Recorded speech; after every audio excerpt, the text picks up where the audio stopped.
Red వచ్చా మొదలెట్టాను, మళ్ళీ నేను మొదటి నుంచే మొదలెట్టలేను. దయచేసి ఆ తలుపులు వేసాను, జాగ్రత్తగా వినండి. ఇది మొన్న మనీ సిస్టర్ వాళ్ళ భర్త చనిపోయాడు కదా. కొన్ని దేవుడు మనకు ప్రత్యక్ష సంఘటన ద్వారా మనతో మాట్లాడుతూ ఉంటాడు. వెళ్ళాను, ఆ మనీ సిస్టర్ అంటూ ఉందయ్యా, ఆయనకి ఏ అనారోగ్యం లేదంట. అవునా తమ్మి? ఏ అనారోగ్యం లేదు, బీపీ లేదు, షుగర్ లేదు, ఏమీ లేదు. మనీ సిస్టర్కి మాత్రం షుగర్ ఉంది, బీపీ ఉంది. ఆయన ఉదయాన్నే నిద్ర లేవగానే ముందు బ్రేక్ఫాస్ట్ ఆమెకే ఇచ్చేవాడంటే, ఏమే నీకు షుగర్ ఉంది, నువ్వు తిను, మళ్ళీ నువ్వు ఇబ్బంది పడతావు. ప్రతి ఆదివారం మనీ సిస్టర్ని దగ్గరుండి చర్చికి పంపేవాడంట.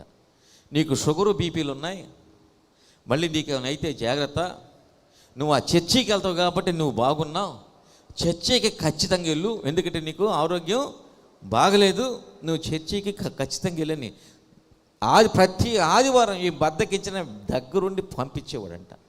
ఆయన మాత్రం చర్చికి వచ్చేవాడు కదా, ఎప్పుడైనా ఒకసారి వచ్చేవాడు పండగలకి. మనీ సిస్టర్ మన మందిరాన్ని ఊడ్చే పరిచర్లు కూడా ఉంది.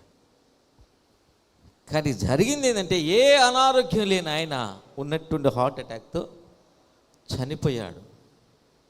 అన్ని అనారోగ్యాలు ఉన్న మనీ సిస్టర్ ఆమె అంటుంది, ఏ అనారోగ్యం లేదయ్యా, ఆయన ఎందుకు వెళ్ళిపోయాడు.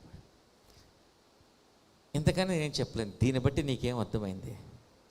మనల్ని బ్రతికిచ్చేది మన ఆరోగ్యాలు కాదు, మనల్ని బ్రతికిచ్చేది ఏంటి? దేవుని సన్నిధి. నీ మెడికల్ రిపోర్ట్ని చూసి నువ్వు బాగున్నానని చెప్పి అనుకుంటున్నావేమో. నో,